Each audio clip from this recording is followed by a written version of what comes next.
With that, the Roosters cement themselves further as a genuine top 3 team with 3 games to go in this 2024 minor premiership season. And we'd have to say, on a challenging surface at Allianz Stadium, they dominated field position, run metres, and of course the scoreboard, 38-14. The final score. Corey Parker, Michael Ennis and Storm Saar. Cameron Munster joins us at Foxley.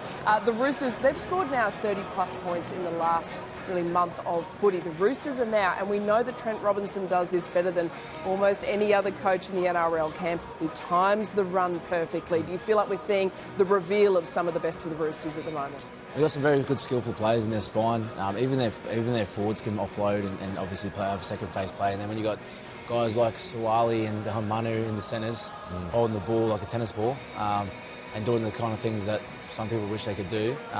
They're a quality outfit, and they're obviously putting on points in the wet. Looking at the conditions tonight, realistically you probably shouldn't be scoring that much points, but just the way the Roosters go about their business, and they've got some good back rows as well. So they've got quality all over the park, and their back 3 were massive for them tonight. Tedesco, Tupu, and obviously Tom Young, 3 tries and 11 tackle breaks. So he was massive tonight, and that was one of the reasons that got their sets going. I thought it was a real challenging game going into this one for the Roosters up against, the team that had nothing to play for in regards to 2 points and the like. And then obviously the conditions, only moments before kick-off, it absolutely poured rain, so much so that the water didn't even get away, Vonnie. So I thought the way they were able to adapt to the conditions, based on the fact that they love to spread the ball and showcase their class and creativity. And I thought they did that, but they did it the right way. They played through that middle. They had some great ruck speed off the back of Brandon Smith and the 2 starting props, and they really just pulled them apart on the edges. They scored the tries out wide, but they were pulling apart on the edges. I mean, going into the half-time break, 24 points to 4, really set the game up for a Mick, but it was clinical. At times it was dour to watch, and I guess no doubt that the players fell into that groove at some point. But it's just so important that you're able to get away with a good victory, and I know that they would have went in with that mindset to have a defensive display, particularly with bigger fish to fry moving forward. They've really taken some of those sides at the bottom part of the ladder to task this year, particularly at Allianz Stadium. And you're right, Cam, that the fact that the conditions were tough, and they were tough for the whole game, that water just didn't disappear, and to pile on 38 points is highly impressive. I think Trent Robinson will be a little disappointed, the competitor that he is at this time of year, to concede those 2 late tries to Russell and Joey Lussick.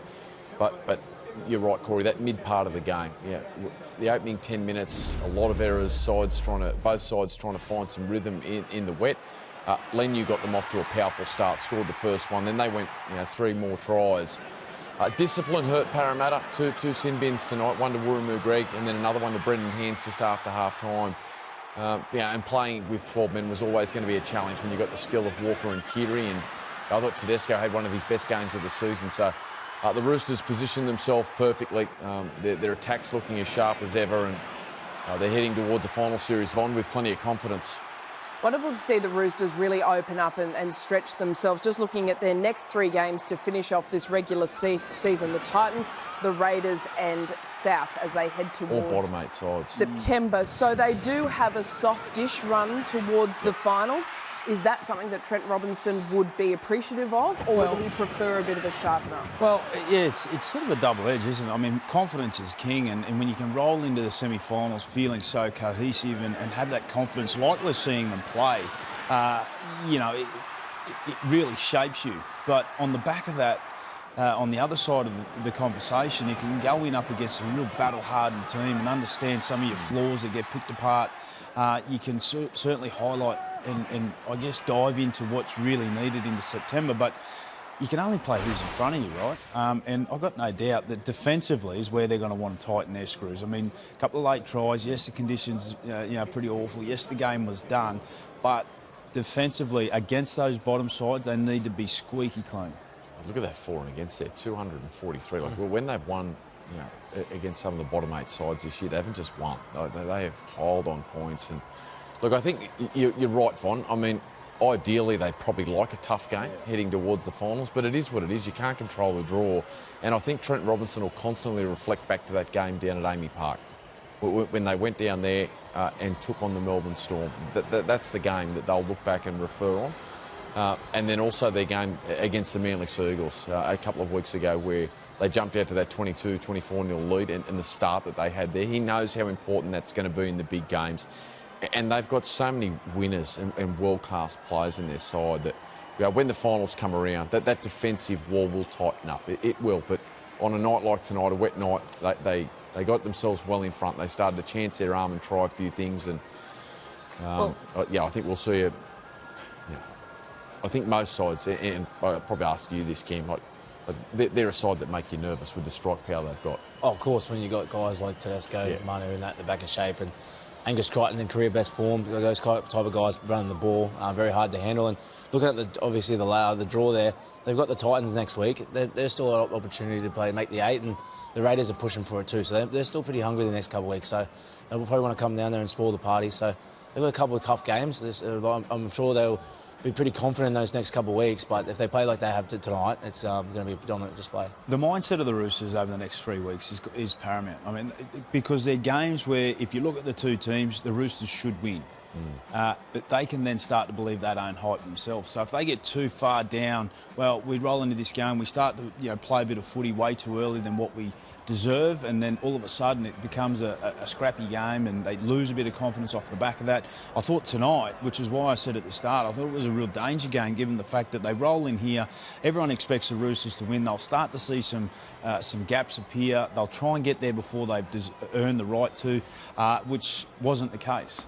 So that was really pleasing. Just keep going back to that game where they played the Melbourne Storm. Trent Robinson was really hurting, and there'd been a lot of build-up during that week about their poor record against the Panthers and against the Melbourne Storm, over the last couple of seasons. And I think that's going to be the game that he continues to draw back on. I think over the next couple of weeks, yes, they'll want to continue to play well and fix some things in their game, but he'll keep reminding them of that feeling that they had at Melbourne, and that's got to be their motivation. That everyone's chasing Penrith and Melbourne at the moment, and it's the scalp that the Roosters will want to knock over in a big game, given their recent run against them. But tonight, Vaughn, 38 points, you can't underestimate. Those conditions look horrendous out there, and the ball control was extremely difficult. They had 4 or 5 errors in the first 10 or 15 minutes, and so to be able to regroup, gather themselves, and execute the way they did.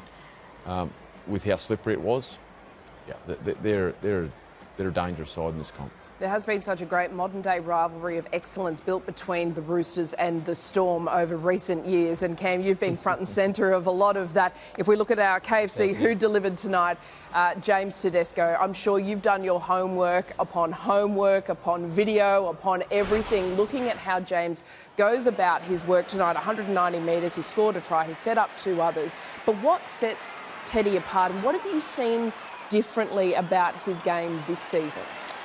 I just think he's running the ball a little bit more involved from obviously last year. He wasn't playing, I know we all probably sit there and go, he had a quiet year, but he's still a champion player. He still put up numbers last year, just not the numbers that everyone was expecting from James Tedesco. And I still feel like he's probably one of the best fullbacks in the game.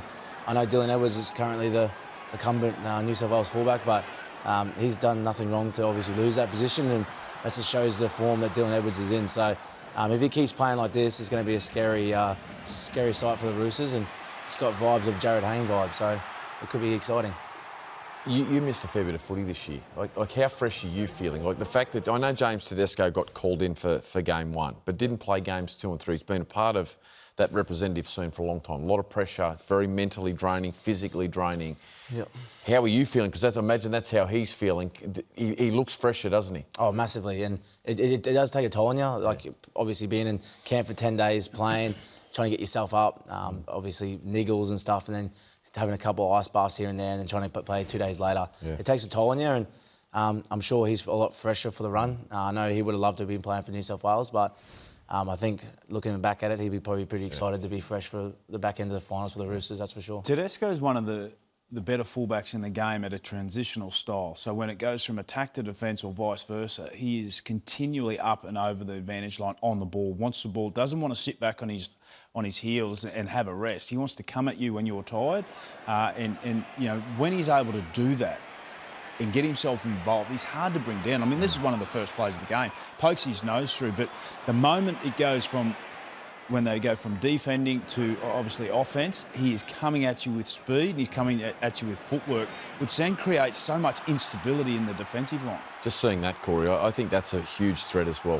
When they get through that mid part of the field and they start to win their power carries with Collins and Leniu and Nafahu, White, Terrell May, that's when he gets on the ruck with Brandon Smith. And I feel like that combination, it's taken Brandon a little while to settle into the Roosters style of play. But I feel like Brandon's really starting to find his running game and his timing of run, and Tedesco's starting to anticipate when he's going to run. And I feel like that threat, particularly this season, and in particular since the mid part of the season, has really evolved, and I think it's added another layer to their attack. What about, well, speaking of attack, what about Sam Walker? He's Awesome. so enterprising. What do you like about his game? The fact that he just chances his hand. He's a bit of a gambler. He backs himself in. He sees things, probably a little bit anticipating before anyone else is kind of seeing it. Has trust in the guys out wide. What do you like about Sammy? He's an able player. Sees what's in front of him. I love what most about him. And his old man, obviously the Walker brothers, up in when they were obviously coaching Ipswich Jets, they brought a fair new dynamic footy to the game, and he's kind of bringing it out for the Roosters. And I just love the way how he chips and chases, and how he got that nice touch with the boot. And not many blokes have that, and be able to obviously kick it and chase it at the same time. So yeah, he's a special talent, and I'm sure the Roosters are very lucky to have him as well. Matey, you're a perfect example. I mean, the way you play your best style of football at different stages, and correct me if I'm wrong, like from a viewer, when you're watching, not real sure what's going to happen. For the players around you, they have that same sort of look on their face, not real sure what Money's going to do. He has something very similar. What is it about? Like, do you understand what you're going to come up with, or do you look for little cues here and there? Because so often we've seen, particularly over the last 4 or 5 weeks with Sam, just comes up with a play, and more often than not, the play comes off based on just what he's seeing in front of him. Yourself, your game's very similar. At different times, nothing doing, and then all of a sudden, something happens. What is it? I just think it's instinct and just obviously awareness. You watch video of players and how their strengths and weaknesses are, and I think you obviously go into a game with a game plan. Sometimes it's not going to work, and sometimes, like I just spoke about, being obviously watching so many people do video on people, they have tendencies to do things, and sometimes you go outside the box to try and do something different. And I'm sure that a lot of people do a lot of video on Sammy Walker, so he'd have little tricks in his bag, and obviously try and bring them out every now and then. But the one everyone knows about is that little kick, but unfortunately you can't stop it. It's just one of those things that he's just got that knack to do. How important is it to have the people around you have the trust that they'll just let you explore those sort of areas? Because for Sam, when he first came into the Roosters and he was playing that style of football, he was sort of looked at as in, well, hang on a minute. Oh, he's gone rogue. He's gone rogue. Yes. You need to keep you in between the lines. But now they've started to embrace some of his strengths. I mean, so important to have everyone on board around you to hold their lane but let you sort of explore your own sort of capabilities. I think with Bellyache as well, like he's got that structure and that system in place, and then you can have that unpredictability to be able to do that kind of thing. And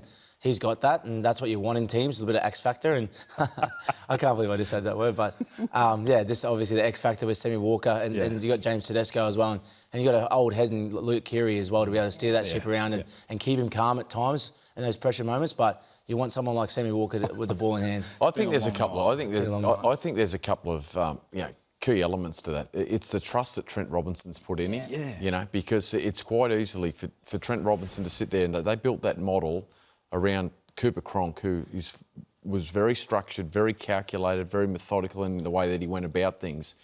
And Sammy comes in, and he's not that, you know, and he's allowed him to evolve. He made a tough call, and he went with his gut, Trent Robinson, whether we agreed with it or not, and put him back to reserve grade for a period, and then brought him back into the side. And Sam's a much better player now, like much better player. He was always highly talented as a kid. But I think the confidence and the trust that Trent Robinson's put in him to allow him to play with that freedom, knowing that if he swims outside the flags, you know, that Cleary and Tedesco and those guys can rein it in on the field and help educate and coach him. But the other part of it too is I think it's calculated. You mentioned the video and the detail through the week. The clarity in the moment is vital. And so all week he's seen Gutherson putting himself in the line there. And through moments of the game in the first half, he's watching, he's taking mental notes, he's seeing what's there, he's bouncing left and right, and then all of a sudden that moment comes and Gutherson brings himself forward in the line and he lands it with that deft little touch. He's in great form and his game's just getting better and better, and I thought the way that Trent Robinson spoke about him during the week, it's moments like that that I think would have really filled him with confidence, just the amount of trust that the coach has in him. And his players, right? I mean, there's no better feeling as a player when you're a young kid coming through, when you understand that you've got 100% trust of players like Luke Cleary's, and you got, you know, Angus Crichtons, and you got these older players that have won multiple premierships, and you're doing your thing, and you sort of can get that feeling or sense that maybe they're not quite liking what I'm doing here, but I'm going to stick at it. And then they come on board and they have full trust in what he's able to do now. You can see that with the smiles on their faces. You can see that with their camaraderie, particularly after, you know, something comes off or it doesn't come off. It's a really... Did you feel that at Melbourne, mate? Because you came in at a time where, you know, like Cooper, Cameron, Billy were so entrenched in the way that they played their footy. And then all of a sudden you sort of came in at fullback, and then all of a sudden you took the reins at 5'8", and you played a little bit like Sammy Walker did. It was challenging there for a little bit? It was a little bit. I was playing fullback in 2016, and then Bill come back and ended up playing 5'8" in 2017, and we actually went and seen Matty Johns and changed the way we played a little bit, played a bit more expansive footy, and it took a little bit to adapt, but eventually, I was very lucky enough to have Cooper. Obviously, changed the game plan just for myself. I pretty much stayed dominantly on the left, and he played as a half on that side, and then vice versa, he played half on the right and had Bill sweeping around the back on that side. So I still had the 6 on my back, but I was kind of playing like a fullback in that 2017 year, and it kind of got, as I evolved, the older I got, the more I understood the game, and I think having those guys around me, like obviously Sammy has with Luke Cleary, he's in good stead. It's wonderful to see the Roosters really hit their strides at this time of year, and you can almost set your watch to it. Our VB hardest working player tonight, he has taken his game to an extraordinary level. It's Angus Crichton. Corey, what is it about Angus that he's still able to keep up the intensity, the tempo, the aggression right through the game? And he looks bulletproof. He is bulletproof, not looks it. He is at the moment. I mean, he is... in career best form, to back up what Money just said. I mean, his Origin series was outstanding. What he's been able to provide week in and week out, he is so hard to put down. He runs such a tough line. And off the back of his performances, when he does run lines like that, then you can have the expansion to play out the back, and he draws in defenders. So there's always so many questions around him. He put a shot on defensively. He is in fine touch. He's like a piece of granite. Yeah, he looked like a nightmare through the Origin series for any Queenslanders. Yeah, when I was commentating, obviously, he was a very angry man in that series, and I probably thought he probably deserved the Will Lewis medal. Did he get it? He did get it. Yeah, so he obviously deserved it, and he's been playing some great footy, and it's an interesting one, because I remember talking to Jerome Hughes when we played against the Roosters in the year, and he was just telling us how hard he was to handle. So he's a big boy, and it's nice to have on the edge, that's for sure.